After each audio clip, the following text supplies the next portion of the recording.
later on this evening.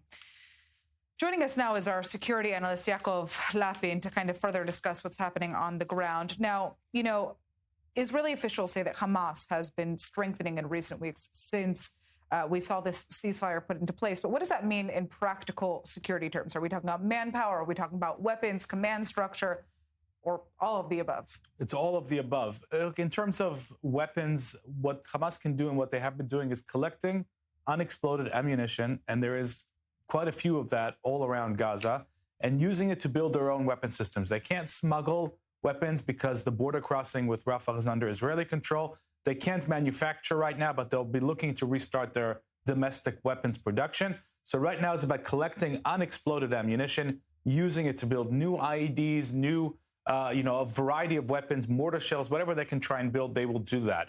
But most of their entrenchment has been on the civilian terror regime front. So they're starting to collect taxes again. We've already seen them conduct terrifying levels of executions of any Gazans they suspect of criticizing them. So they're reestablishing their political terror regime, their economic grip, and slowly they're starting to rebuild their terror army. Okay, so the U.S. is now signaling that it may skip this kind of stage of deploying a stabilization force to ultimately disarm Hamas before reconstruction begins. And obviously, disarming is an important term here because we see many countries, including Jordan, for one, saying there's no chance that we're going to be deploying our forces in the case that they're going to have to enforce peace rather than keep it. But Hamas is also saying we're not disarming anytime soon from what we're seeing. So I guess the question is, from Israel's perspective, what are the risks of rebuilding Gaza while Hamas still has armed capabilities? Well, that would be a complete failure of the war goals. The official war goals, let's remember, are the destruction of Hamas's terror regime and its terror army. Now, if Hamas is starting to rebuild that regime and army, even if it's just in the 47% of Gaza that it controls, that's a failure of the war goal. And obviously, they're going to seek to expand that threat all the way back up to the Gaza envelope areas, the communities that were so terribly battered and experienced that slaughter on the 7th of October. So there's no way that Israel can agree to that. The bottom line is that there's absolutely no way that Israel can agree to that.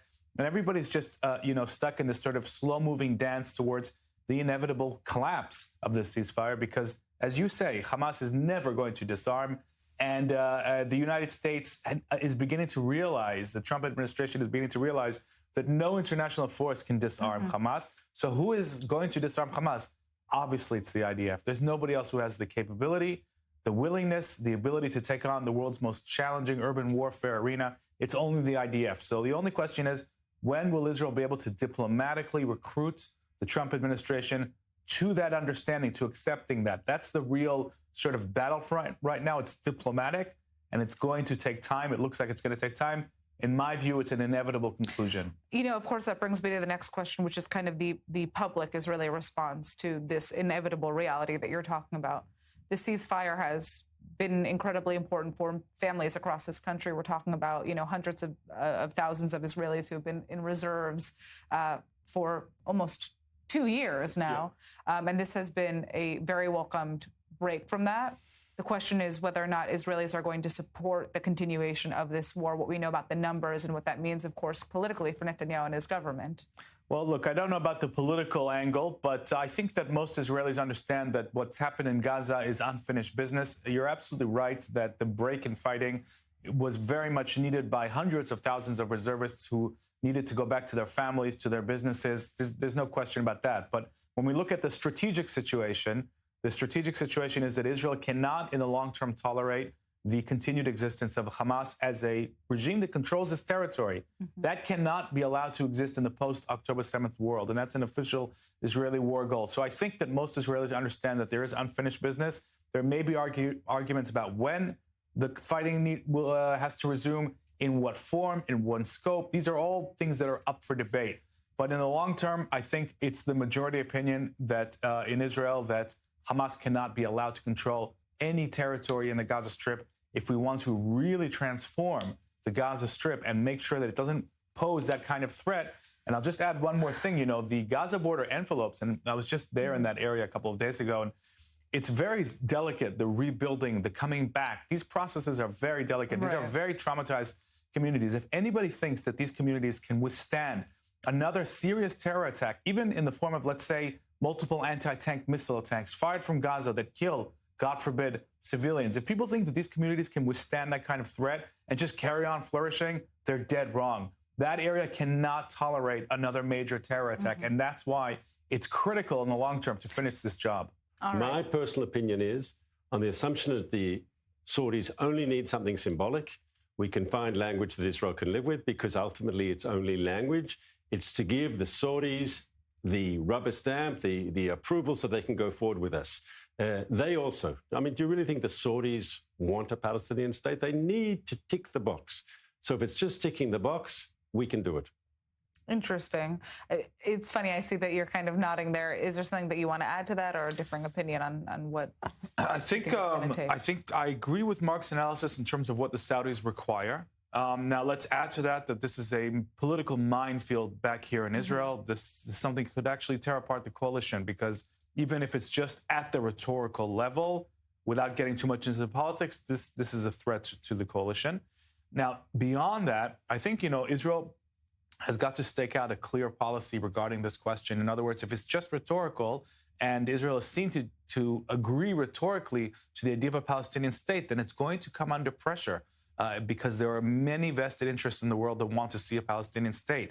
And Israel has got to explain why that's not a realistic prospect, not now and not in the foreseeable future. So the Trump plan talks about the PA and the need to reform it. These are things that are not going to happen anytime soon. The bottom line is that from an Israeli security perspective, a Palestinian state is a non-starter. It's absolutely clear that it would become a failed state, that would become a terrorist state, that Hamas would take it over if it's established anytime soon. So even if it's just at the rhetorical level, how will Israel deal with the diplomatic pressure that will follow that? That's something we need to think about before sort of blindly signing or going along with this kind of rhetoric. I mean, obviously, there are just questions as well as to the relationship between the United States and Israel, given the fact that Netanyahu feels comfortable making statements like this that directly go against, what the Trump administration has been saying is going to happen. Obviously, we can say the same for Hamas with the failure to actually make any true steps towards disarmament, as we can clearly been seeing. We have clearly been seeing since the onset of the ceasefire. But how do you expect the U.S. to respond to this type of rhetoric? So I think it's to be expected. I think there are no surprises in Washington what the Prime Minister is saying. But I think it's important to follow his language very, very closely. Now, there's nothing new here in that every American president since George W. Bush has supported Palestinian statehood.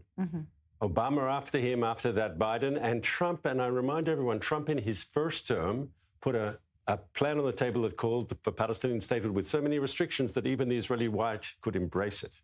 And so I'm saying maybe that's the way we can find a way to make this work. And when Yaakov says correctly that this could have effects on the coalition, I would say the following. We're anyway going to elections in the next couple of months.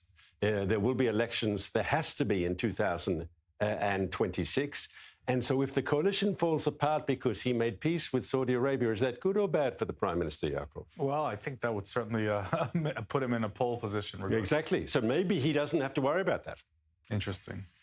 Well, we're going to turn to our next